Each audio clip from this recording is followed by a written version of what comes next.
Oi, eu sou a Mona Lisa Perroni e esse é o Item Mais da CNN.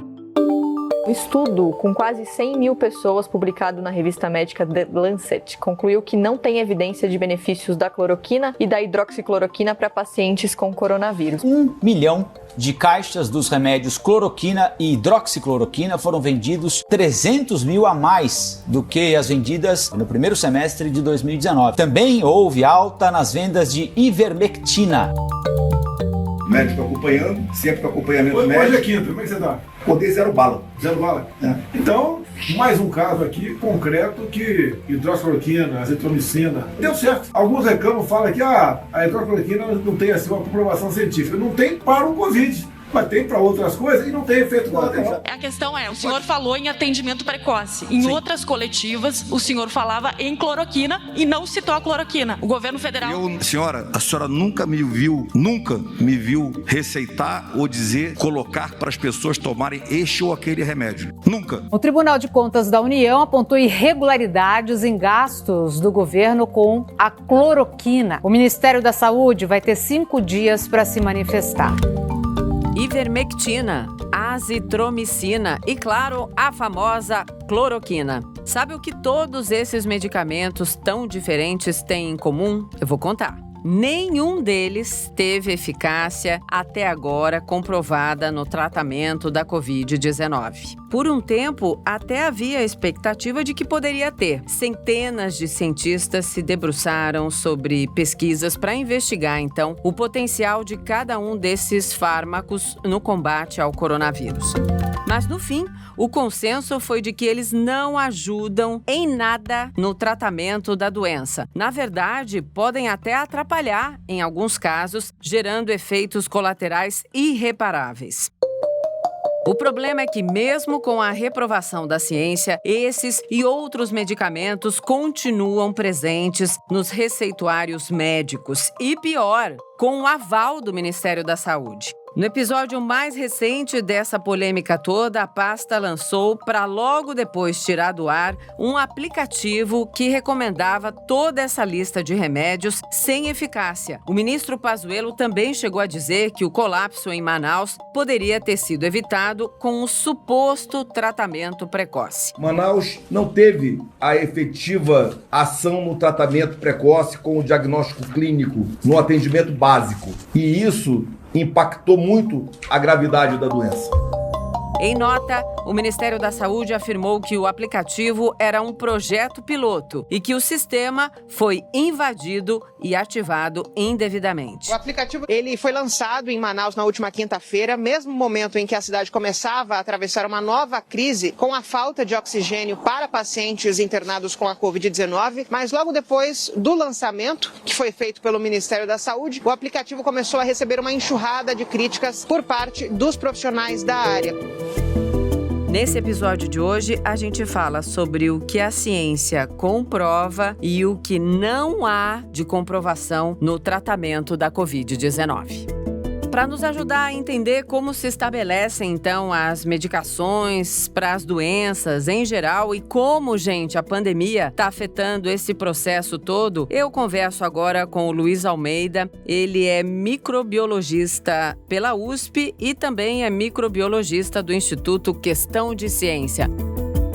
Muito bem-vindo, Luiz Almeida, ao Item Mais. Mona Lisa, um prazer falar com vocês. Vamos ver se a gente descobre um pouco e elucida também para os ouvintes como que é todo esse processo que o vírus do coronavírus está fazendo na gente. Então, vamos lá, direto, papo reto. A criação das vacinas, recebeu todos os holofotes na pandemia, não poderia ser diferente, mas o desenvolvimento, a gente pode dizer assim, de um novo remédio é tão desafiador quanto, Parece que para a ciência, embora aí o resultado de uma vacina desenvolvida tenha sido recorde, Quando a gente olha para outros processos num passado recente. Quais são, então, Luiz, as fases aí desse processo? O desenvolvimento de um medicamento, eu posso dizer que é similar de uma vacina ou é muito diferente? Mona Lisa, no início eles são bem similares, sim, porque primeiro a gente precisa saber qual que é o agente causador, o micro-organismo organismo causador da doença e também os principais pontos-alvos que a gente tem para combater essa infecção pelo vírus. Então agora está muito tranquilo para a gente falar que aquela proteína spike, a proteína S, é o grande alvo. Mas no começo a gente precisava estudar muito bem isso, para falar, olha,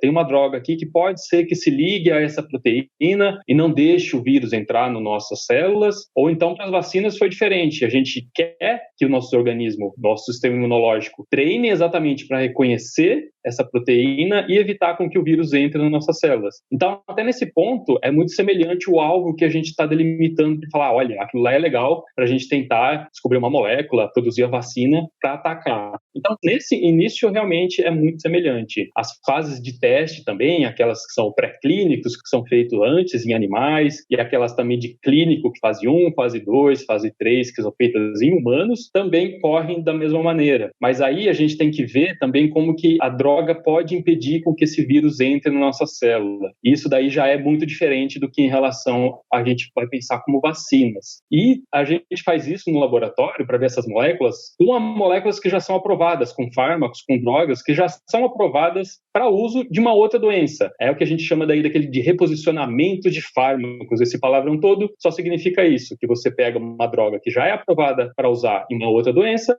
e tenta utilizar ela para combater também uma nova doença, como é o caso da Covid-19. E isso a gente faz no laboratório em células. Células são legais porque elas não precisam da gente para se desenvolver, para crescerem. E aí começa a ficar interessante, essas drogas são testadas dessa primeira maneira, assim, nessas culturas de células, sendo infectadas pelo SARS-CoV-2. Em paralelo, a gente faz um outro experimento, colocando de novo as culturas de células, o SARS-CoV-2, mas aí a droga de interesse nosso. Isso no começo da pandemia foi feito a rodo por diversos laboratórios. Muitos laboratórios fizeram isso de uma forma muito rápida e avaliaram quase todas as drogas que eles conseguiam fazer ali no momento, ter acesso fácil no momento. Algumas foram ficando no caminho, que não funcionava nem na plaquinha, outras foram ficando mais promissoras, falar, olha, essa daqui impediu que o vírus entrasse. Essas células, normalmente utilizadas, elas são células embrionárias de rins de macaco. Então, a maioria dos primeiros testes foram feitos com essas células. Eu queria olhar para um episódio obscuro aí que atrapalhou tanto o mundo todo no uso específico da cloroquina, né? Como a salvação da pátria aí na pandemia. Por causa das pesquisas daquele médico francês, o Didier, e que ele se baseou ali, né, em estudos com 36 pacientes e depois descobriram que tinha um monte de lacuna, um monte de erro nesses estudos. Inclusive, o cientista francês, ele excluiu ali os resultados, mas aí o estrago já estava feito, né? O que é isso? Por que às vezes a gente identifica vozes dissonantes na ciência e que atrapalham tanto? É a ansiedade de dar uma resposta? Ou sim, a pesquisa ela é muito desafiadora, precisa ser feita, refeita, além das fases 1, 2 e 3 que você disse? É muito, muito mesmo complexo chegar a uma medicação para um vírus que está atacando a humanidade de uma maneira inédita, né? Porque até então, o novo coronavírus, a gente ainda não tinha imunidade para ele, né? Pois é, Luiz, a gente tem que lembrar que a ciência é feita por humanos e vem com tudo de bom e tudo de ruim que a gente consegue fazer como ser humano. Sim. Tá? Então, esse episódio do Didier Raoult foi mais um dos episódios que a gente, o Instituto Questão de Ciência vem mostrando isso também. No começo dessa história, a gente escreveu exatamente sobre isso. A gente escreveu sobre esse episódio lá em março, quando tinha acabado de sair o estudo, falando que ele omitiu pessoas que tinham tomado a droga e, inclusive, vieram a falecer. Uma das pessoas vieram a falecer tinha tomado a cloroquina, mas ele eliminou do estudo. Então, isso é uma questão mais ética, e aí relacionado nada a ver com a ciência, é mais em relação a quem está fazendo a ciência. Tá? Então, a ciência é uma ferramenta, a gente pode usar ela de novo, tanto para o bem quanto para o mal, ao nosso bem-querer. E aí, essa cloroquina, eu falei bastante dessas células do macaco primeiro, para ficar muito claro que essa pesquisa com a cloroquina, se o pessoal tivesse levado a sério os primeiros estudos que tinham sido feitos, ela não teria saído nem da plaquinha, tá? E não precisava ter chegado em humanos, não precisava ficar esse debate todo ainda, mas olha, a maneira que o vírus entra na célula de rim de macaco é uma. A maneira como que o vírus entra em células do nosso sistema respiratório, do nosso pulmão, é uma outra, totalmente diferente. Como é que você dá um exemplo prático, simples, para as pessoas entenderem essa diferenciação? A maneira que o vírus entra na célula do rim do macaco e na gente é mais grave? É mais rápido. Mais rápido, sim. Tem outras células também que têm esse mesmo mecanismo que os vírus tendem a entrar. Ele reconhece a nossa célula e ele começa a entrar como se fosse dentro de uma bolha. Imagina uma bolha de sabão e o vírus lá dentro, e isso entrando dentro da sua célula. Para o vírus começar a se replicar, ele tem que estourar essa bolha precisa se abrir e o vírus vai depositar o material genético dele lá dentro. Isso acontece nas células do rim do macaco e nas células em outras células. Nas células do nosso sistema respiratório, o vírus não entra por essa bolha. Ele já injeta o material genético de uma forma mais rápida. Ele se funde, ele fica junto com as células do nosso sistema respiratório e ele não entra por essa bolha. Então, o material genético já fica disponível prontamente lá dentro. E adivinha o que essa hidroxicloroquina faz? Um dos mecanismos que ela faz para impedir o vírus entrar. Ela impede exatamente dessa bolha se estourar. Então, a partir do momento que o vírus entra, a cloroquina faz com que o mecanismo que estoura essa bolha pare de funcionar e o vírus fica lá dentro. Vai chegar uma hora que ele vai ficar tanto tempo lá dentro que ou ele vai ser expulso pela célula, a célula vai eliminar ele de alguma forma. Tá? Mas aí a gente pensa, então se a cloroquina vai impedir só que a bolha estoure, se o vírus entrar não sendo pela bolha, o que essa droga vai fazer? E é exatamente isso que os estudos in vitro, que a gente chama, que é em células de animais, em células de cultura de laboratório, mostraram. Eles falavam, olha, realmente, quando a gente pega a célula do rim do macaco, a cloroquina funciona. Mas se a gente pegar uma célula pulmonar de um outro mamífero, mas que tenha uma característica diferente e o vírus entra por essa fusão, a cloroquina não funcionou. E aí fizeram mais ainda, pegaram essa célula do rim do macaco e fantasiaram ela de célula pulmonar. Colocaram ali os receptores que estavam faltando, umas pecinhas de Lego que estavam faltando e transformou ela numa célula de sistema respiratório. E a cloroquina parou de funcionar. Então, nem mesmo na plaquinha tinha uma plausibilidade biológica de funcionar essa droga. Então, já não precisava nem andar mais para frente. Ela teria caído naquela primeira conversa que a gente estava tendo, que não passou nem dos testes em laboratório em células. Então, ficar insistindo nisso agora já passa a ser, não é falta de ética, chega a ser quase a ser criminoso continuar fazendo isso em testes que não tem nem chances biológicas de funcionar. Eu quero a sua ajuda também para uma outra informação que está circulando. Essa semana, o presidente da Venezuela, o Nicolás Maduro, alardeou aí a descoberta de um antiviral chamado Carvativir. E existe alguma informação mesmo entre os cientistas sobre esse medicamento? E quais são, claro, os riscos de um anúncio como esse? Eu sou mais ou menos velho, então tem aquele filme, sabe, do Dia da Marmota, que a pessoa acorda sempre no mesmo dia e acontece sempre a mesma coisa. É sendo como a gente está vendo. As pessoas tendem a ver, eu vi que ele se curou porque eu dei o remédio para ele e a gente viu que a pessoa se curou. Eu não tenho muitos detalhes ainda desse antiviral. A gente já testou outros antivirais, o Remdesivir, que foi uma droga que a gente testou, em paralelo com a cloroquina, também não deu certo. Não é só porque ele tem um nome de antiviral que ele vai funcionar para todo mundo. É muito diferente os alvos que a gente estava falando de uma droga para vírus do que para bactéria. Inclusive, antibiótico não funciona para vírus, só para deixar mais claro, porque a cloroquina vem com um combo de antibiótico junto, né? Então, tem esse outro absurdo. Teve uma outra também que saiu recentemente, da colchicina, né? Você deve ter ouvido falar por aí. Eles testaram essa droga, que era uma droga também conhecida, anti-inflamatória, só que daí eles fizeram um teste muito legal, porque daí eles separaram os pacientes em 2 grupos. Para um, eles deram a droga, para outro, eles não deram a droga, deram uma que chama de placebo, como a gente fez ali na vacina, né? Uma vacina de mentira que não tinha o principal agente dela. E aí, a gente também não pode esquecer, na verdade, de que Covid-19 não é uma sentença de morte.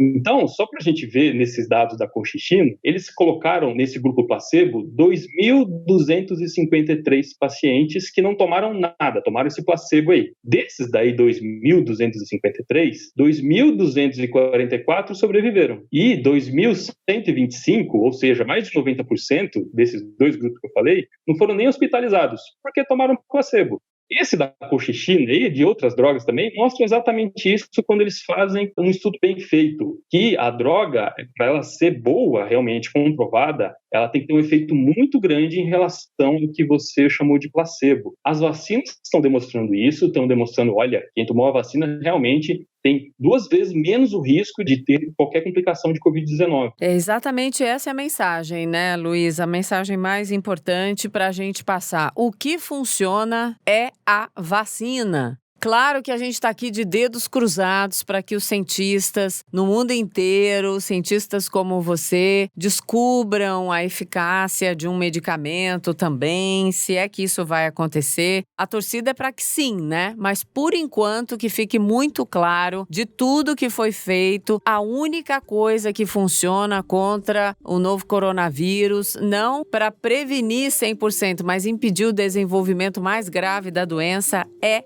a vacina. Luiz, muito obrigada pelo papo. Já fica o convite para uma próxima. Obrigada. Obrigado, Mona Lisa. Fico sempre à disposição.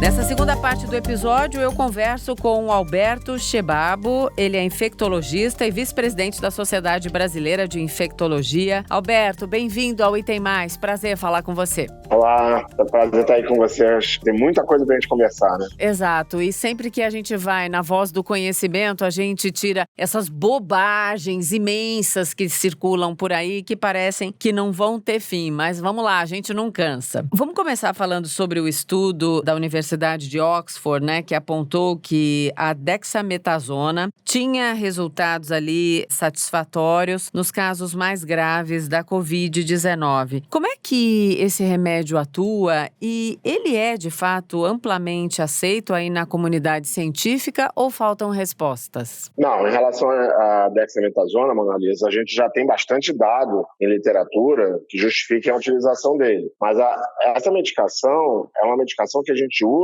numa determinada faixa de pessoas infectadas pela Covid-19, principalmente naqueles que vão evoluir com maior gravidade. A dexametasona é uma medicação que ela atua modulando o sistema imunológico, né? Então, o sistema imune, em algumas pessoas, ele tem uma resposta exacerbada e isso faz com que tenha aquele quadro, né, de inflamação grave com aquelas pessoas que vão para o CTI, né, e algumas delas, inclusive, já iniciando uma necessidade de suplementação de oxigênio. Foi nesse pessoal, nessas pessoas, nesses pacientes, que a dexametasona se mostrou mais eficaz e mais útil, né, em reduzir a chance dessas pessoas evoluírem para a necessidade de respirador artificial e, obviamente, né, são as pessoas que teriam o maior risco de óbito. Então, ela consegue reduzir a mortalidade nesse grupo de pessoas. Porém, a dexametasona, exatamente por essa função de reduzir a resposta imune, ela não deve ser utilizada, o corticóide, de uma forma geral, a dexametasona é um dos corticóides, né, que a gente tem para utilizar,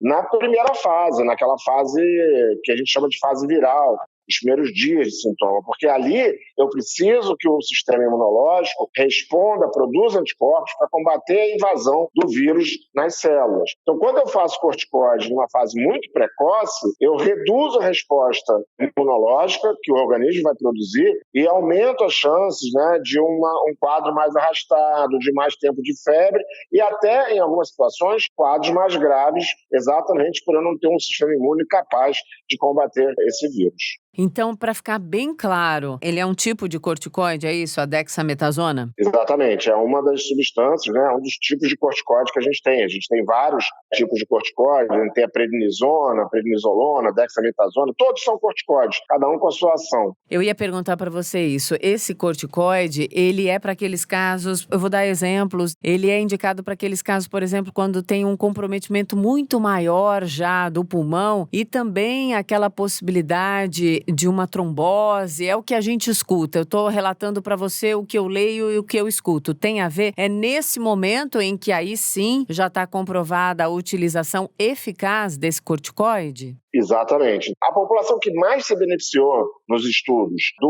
uso do corticoide foi aquela população que precisava de suplementação de O2, onde a saturação de oxigênio, né, a oxigenação do sangue, ela começa a cair e eu precocemente, então, inicio o uso do corticoide para evitar um dano maior, uma progressão dessa necessidade de oxigênio, levando à necessidade, por exemplo, de intubação. Então, é nessa população onde a oxigenação começa a cair e que eu vou precisar de uma suplementação de oxigênio, que o corticoide é mais benéfico. E a utilização dele, então, no início, vamos dizer assim, da doença, pode comprometer todo um quadro. Em que momento que os médicos se reúnem e veem isso? É quando ali o exame aponta sim, a doença está avançando muito rapidamente. E isso tem se dado, a utilização desse corticoide, em o quê? 20 dias de doença, 17 dias de doença? Já tem resposta para o período mais ou menos padrão em que aí sim os responsáveis optam por esse corticoide? Sim, a gente, na realidade, a gente hoje tem um instrumento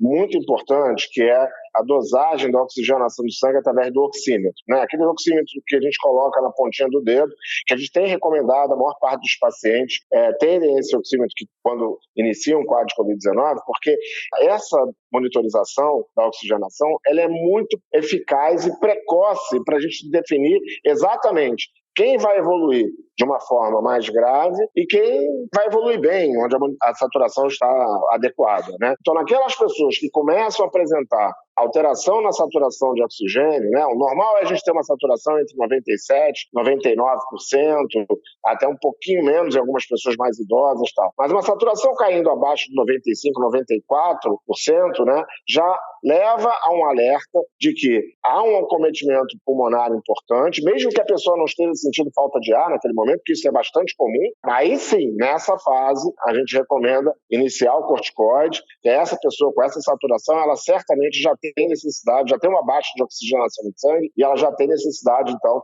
de a gente modular essa resposta inflamatória com o uso do corticoide. Algumas vezes a gente nem precisa internar o paciente, a gente já faz o corticoide de forma oral. Algumas vezes a gente já manda esse paciente para o hospital, dependendo, obviamente, das condições que o paciente tenha de monitorização. Nem sempre as pessoas vão ter todas as condições em casa, então algumas dessas pessoas certamente vão precisar estarem no hospital e a gente, então, inicia o corticoide. Por isso é tão importante essa monitorização da oxigenação através da oximetria nesses primeiros dias. E, normalmente, essa necessidade de uso de corticoide, essa piora, na realidade, que a gente está falando, né, da oxigenação, ela acontece no final da primeira semana. Entre o 5º, 6º, 7º dia até o 12º dia. É quando a gente tem que ficar muito atento a essas alterações que podem acontecer.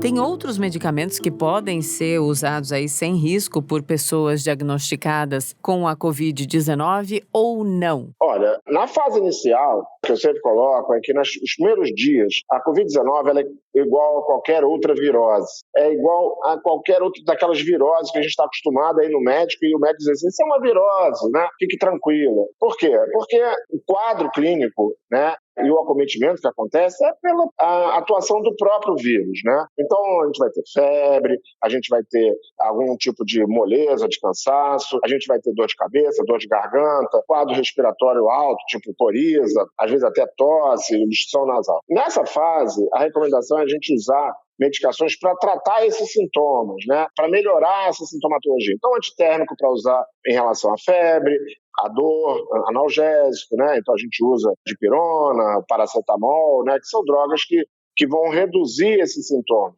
Alguns casos onde você tem uma congestão nasal muito grande, a gente vai usar um descongestionante nasal, né, um antialérgico que pode ser utilizado nessa fase. Infelizmente, a gente ainda não tem nenhum antiviral específico que a gente consiga dizer, olha, essa medicação atua para diminuir a infecção pelo vírus, porque ela vai combater o vírus adequadamente e vai diminuir o risco de uma progressão para um quadro mais grave. A gente ainda não conseguiu definir, não tem. Os estudos não mostram nenhuma droga que tenha essa capacidade nesse momento. A gente continua buscando essa droga, mas ela ainda não existe, né?